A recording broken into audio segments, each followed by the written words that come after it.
My name is Evelyn Hart. I'm 31, and last spring I placed $10 million in my mother's safe. By the next morning she was gone. So was my sister, and so was every last dollar. But that's not the part I need to explain. You see, people assume betrayal looks like a knife. Sharp, obvious, loud. But sometimes it's a whisper, a teacup left on the counter, a safe door left open just wide enough for sunlight to catch nothing inside. That morning, I woke in the old twin bed from my childhood. The frame still creaked the same way. My mother Lillian hadn't changed the wallpaper in 20 years. Faded roses, the kind that made everything look like it was trying to be soft. Lillian Hart was a waitress most of her life. Short-tempered on the outside, but always bringing home extra rolls in her purse after long shifts. She raised 2 daughters, alone me and my sister Amber. I was the quiet one, the overachiever. Amber was the one people said had spirit. That was just their polite way of saying she broke a lot of things. That morning, I expected the smell of coffee. Bacon, maybe. She still used the same drip machine from the 90s, the one with the crack down the side. But the house was silent. Too silent. I called for her. Then for Amber. Nothing. I patted down the hallway. Her bedroom door was open. Bed made. No purse on the hook, no coffee on, no car in the driveway.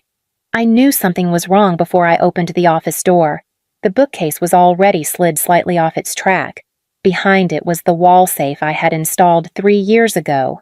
Fireproof, hidden, reinforced, empty. Not just empty clean. Like someone had taken not just the money, but the memory of it. Like it had never been there at all. On the kitchen counter, propped against the coffee maker, sat a single note in my mother's handwriting. Thanks for your money. Now we can finally live our dream life. Mom and Amber. If you're waiting for the part where I screamed or cried, that comes later. What I did first was laugh. And if that doesn't make sense, just keep listening. I've been told more than once that I got out. That's what people say when you come from a place that tries to hold you still, poverty silence expectations, and you somehow slip free. But the truth is, I never left that house. Not really. It was a 2-bedroom rental in a neighborhood that always felt one job loss away from collapse. We had a mold problem in the bathroom that Mom insisted was just mildew. The water heater rattled like it was trying to leave us. The carpet always smelled like someone else's dog. Lillian Hart, my mother, worked at the same diner for 26 years.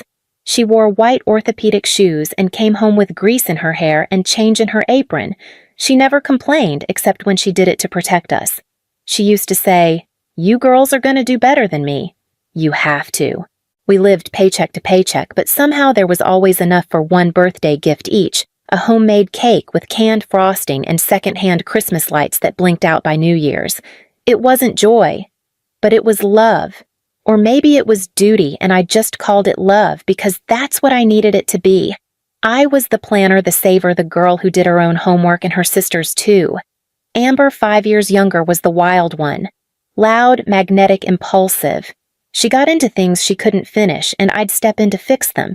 Teachers, friend drama, one unfortunate fender bender. She'd cry. I'd cover the cost. Mom always said she's just figuring herself out. Not everyone's built like you, Evelyn. At the time, I thought that was kindness. Now I wonder if it was permission. When I got into MIT on a full ride, I remember Mom cried. But not the joyful kind of cry. It was the kind where her jaw stayed tight and her arms didn't reach for me. "Guess one of my girls made it," she said. That was all. Even then, I didn't know how to read the distance in her eyes. She came to graduation. She clapped. She smiled for pictures. But she never said, "I'm proud of you," unless someone else was listening. Amber didn't finish community college. She worked a dozen jobs over the years, retail waitressing, pet sitting, but none of them stuck. There was always something: a bad boss, a breakup, a panic attack. She moved in with Mom more times than I could count. I helped when I could. Paid off a medical bill here, fixed a car there. Never big gestures, just enough so they didn't fall apart. I told myself that's what family does. But here's something I've learned the hard way.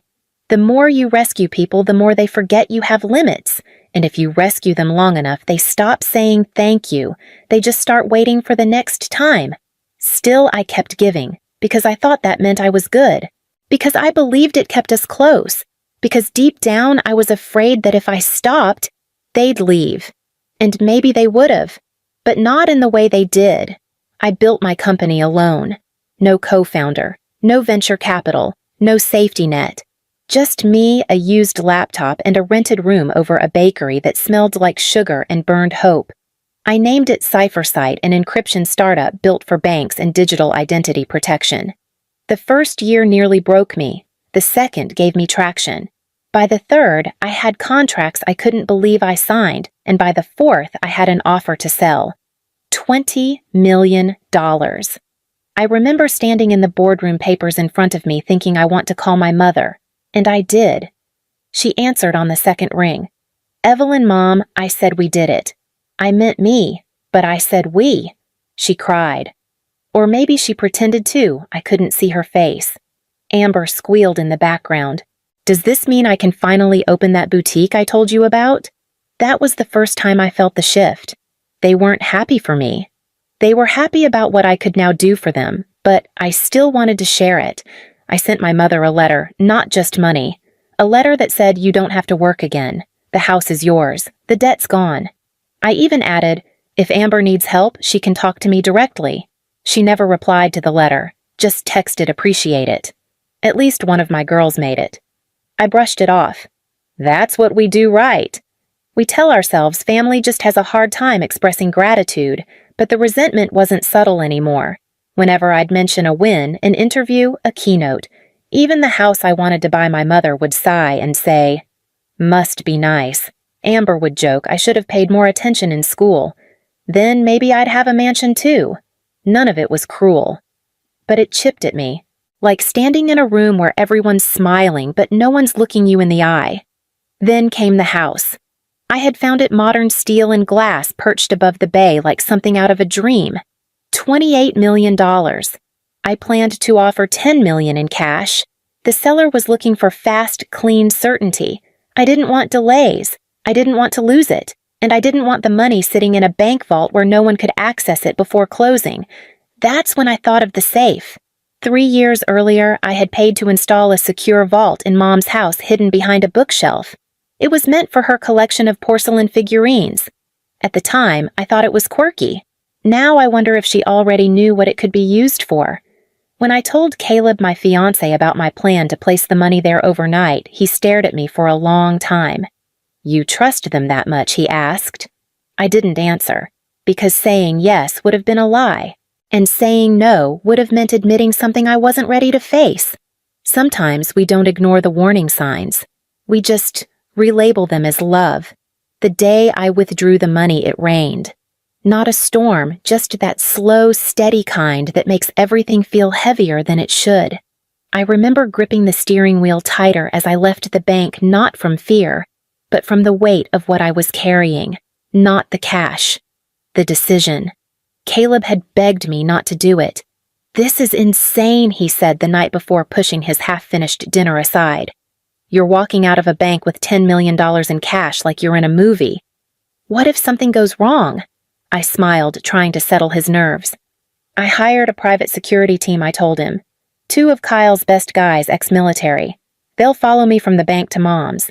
The money stays there overnight. That's it. I'll pick it up tomorrow morning before closing." He shook his head. "Why your mom's house? Why not a safety deposit box? A vault? Something professional?" I didn't tell him the real reason, that I needed to prove something to myself, that trusting my mother Lillian was like making peace with every version of my childhood that still whispered she tried her best. Instead, I said, "Her safe is solid. I had it installed myself. She barely uses it." He didn't look convinced. That afternoon, the 2 guards, Trevor and Marcus, met me at the bank. They didn't ask questions. They handled the duffel bags like they'd done this 100 times. Maybe they had. We arrived at my mother's house just before 6. Amber answered the door, all wide-eyed and breathless. "Whoa," she said, eyeing the men behind me. "What is this? Some kind of heist?" Lillian came out from the kitchen, drying her hands on a floral dish towel. "Evelyn, this feels like overkill." I smiled tightly. "It's $10 million, Mom." She led us to the office. The bookshelf slid back. The safe opened. Trevor and Marcus loaded the 3 duffel bags inside, locked it, tested the code. Done. Before they left, Trevor turned to me. "We'll be back at 9 a.m. Sharp." After the door closed behind them, the house felt different. Not tense, not hostile. Just oddly alert. Like everyone was listening a little too closely, even while doing normal things. Mom offered to cook. Amber lit candles again. She said it helped her relax the energy. Dinner was quiet until Amber asked, "Is all that really cash? Like physical bills, mostly 500s?" I said, taking a sip of wine. "It's not how most deals happen, but in this case it makes a difference." "Isn't that risky?" she said. "What if something happened?" Lillian cut in. "Nothing's going to happen. It's safe here." She looked me right in the eyes when she said that. And for a moment, I believed her. Later that night, I passed her in the hallway. She was whispering on the phone. Said it was someone from her gardening club. Amber was already in bed, or at least she said she was. Her door was closed, light off. I climbed into that creaky twin bed, stared at the ceiling, and told myself, "They love you. You're just being paranoid." Funny thing about intuition? It doesn't speak loudly. It waits. If I'd listened to what I felt, if I'd gotten out of bed, I might have caught them in the act. But I didn't. I stayed. I slept. And I lost everything. I woke to silence. Not the peaceful kind, the hollow kind. The kind that makes you hold your breath without meaning to. The sun was just beginning to press through the blinds, thin, cold lines of light across the carpet. The house should have been stirring. My mother always woke before me. Amber usually blasted music before noon. But this morning, nothing. I got up slowly, still groggy from a sleep I didn't trust. No sounds in the kitchen, no coffee brewing, no footsteps, no hum from the old fridge. Just empty air. I patted down the hallway. Amber's door was open. Bed made. Empty. Lillian's door, 2 neatly folded quilt, no signs of anyone ever sleeping there. I called out, "Mom." No answer. A sharp chill moved through me. The kind your body understands before your brain catches up. I stepped into the office. The bookshelf was already moved, just slightly, as if someone forgot to push it back into place. The safe door stood wide open. There was nothing inside. Not a bill. Not a slip of paper. Just that gray, empty metal box. Like a mouth hanging open after a scream. I didn't react right away. My hands went numb first. Then my throat locked up. I turned around, moved toward the kitchen. That's when I saw it. On the counter, leaning against the chipped coffee maker, was a folded piece of paper, torn from a notebook written in blue pen. I knew my mother's handwriting. "Thanks for your money. Now we can finally live our dream life." Mom and Amber. That was it. No explanation. No apology. No hint of guilt. Just a declaration. Like they deserved it. I stared at it, read it again, and then again. I didn't scream. I didn't cry. I laughed, quiet, dry. A sound I didn't recognize coming out of my own mouth. And then I stood there in that same kitchen where I'd scraped burnt cheese off dishes as a teenager, where I'd once handed my mother my first paycheck in a crumpled envelope and said, "We're gonna be okay." I stood there holding that note and thought, so this is what it looks like when the people you love decide they're done pretending. The guards showed up at 9 a.m. sharp, just like they promised. I met them at the door with the note in hand. Trevor read it. His face didn't move. "You want to call the police?" he asked. I didn't answer right away because I was still trying to figure out what exactly had been stolen. Yes, the money was gone, but it wasn't the money that made my hands shake. It was the silence before it, the ease with which they left. No slammed door, no final fight, not even a lie to soften the blow. Just a note, like I was a loose end, a box they forgot to close. You think you'll get a reason, a moment, a why, but sometimes all you get is gone. The police came that afternoon. 2 officers, one young distracted, one older quieter. It was the older one, Detective Sarah Martinez, who stayed behind after her partner left, almost like she knew I wasn't ready to be alone yet. She didn't offer comfort, didn't say she was sorry. She just stood by the sink reading the note my mother had left and asked, "Do you want to press charges?" The question felt strange, like asking if I wanted to press charges against a ghost. I said yes, but my voice cracked halfway through the word. It wasn't just the theft, it was the shape of the betrayal. Clean, coordinated, silent. There was no panic in the scene, no chaos, no mess. They had planned this, and they'd been planning it for longer than I wanted to admit. That night, Caleb called. I didn't answer. The last thing I wanted was to hear "I told you so" spoken gently. I sat in the living room, the one my mother used to decorate with fake plants and framed quotes about strength. Now it just felt hollow. Every corner of that house echoed with the lie I'd been telling myself for years. They love you, they just don't know how to show it. But maybe they did know. Maybe this was how. Over the next few days, pieces began to surface. Amber had emptied her bank account 2 weeks earlier.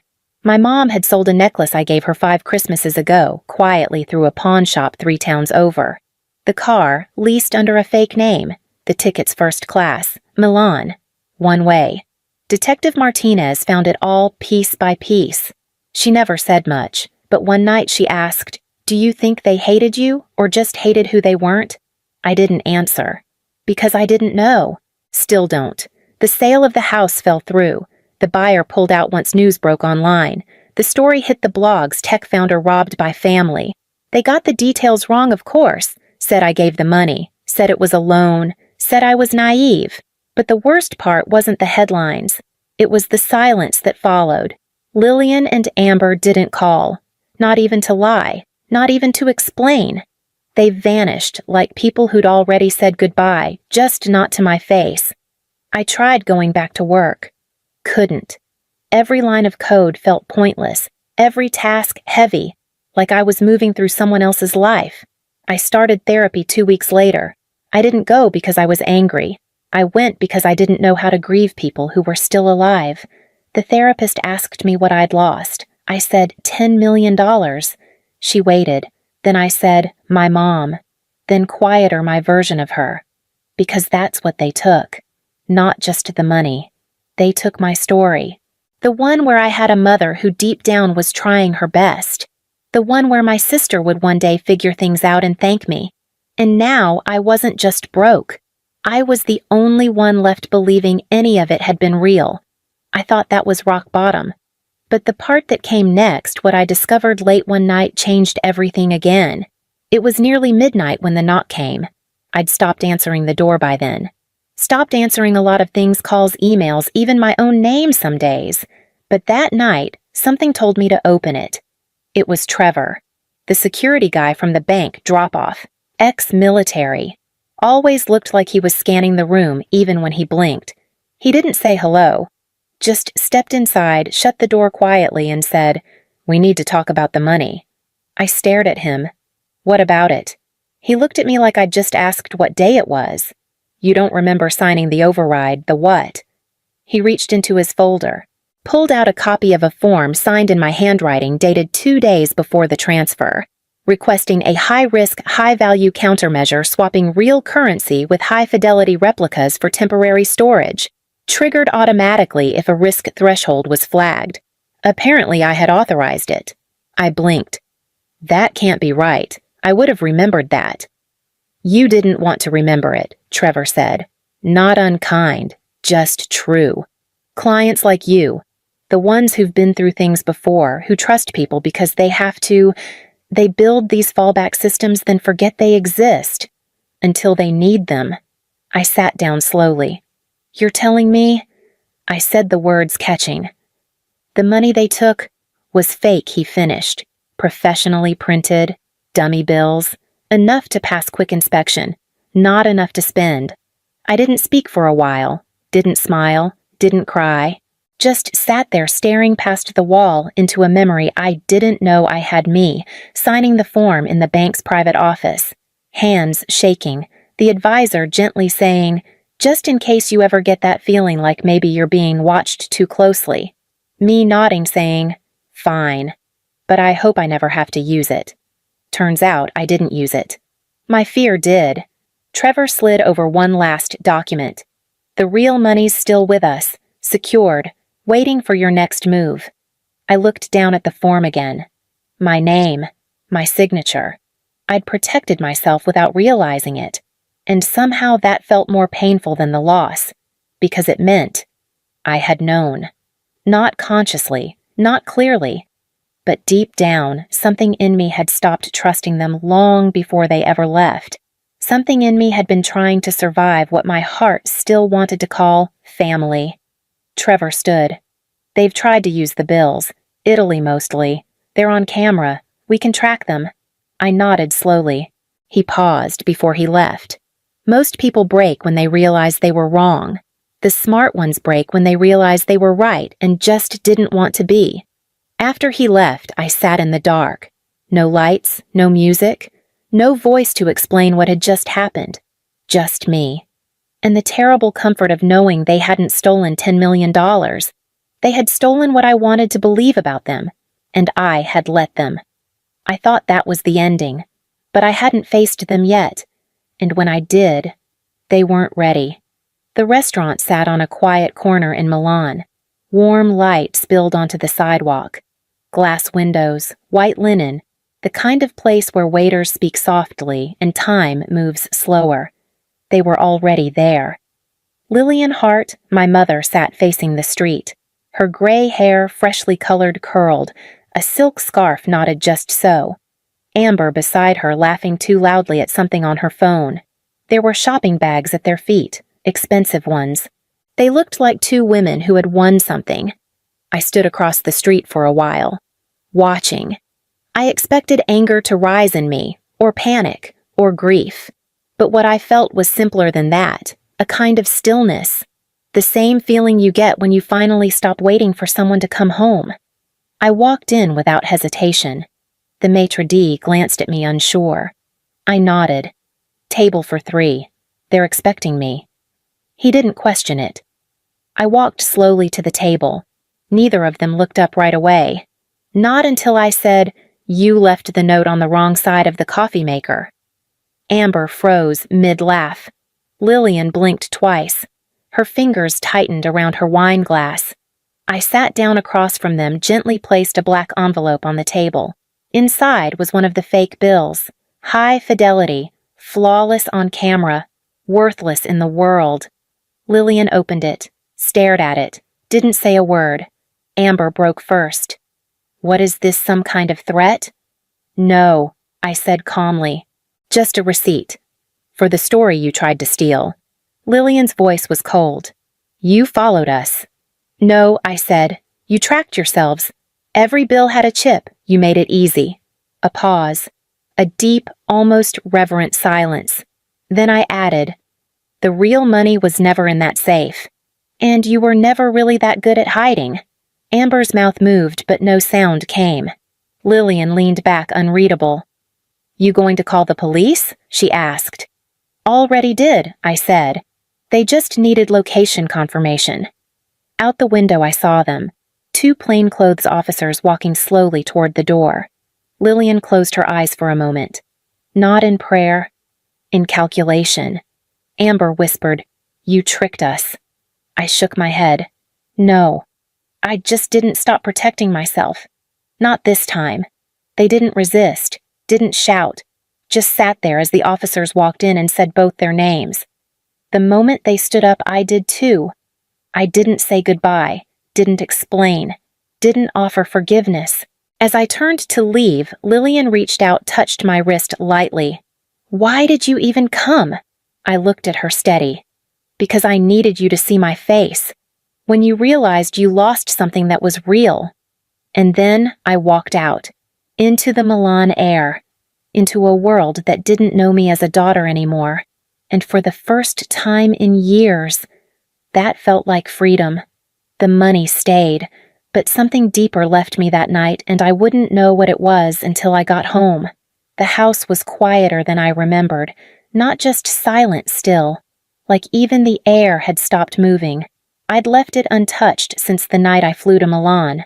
The duffel bags were gone, the note was gone, the safe remained, open, empty, like it had always been waiting to be a symbol.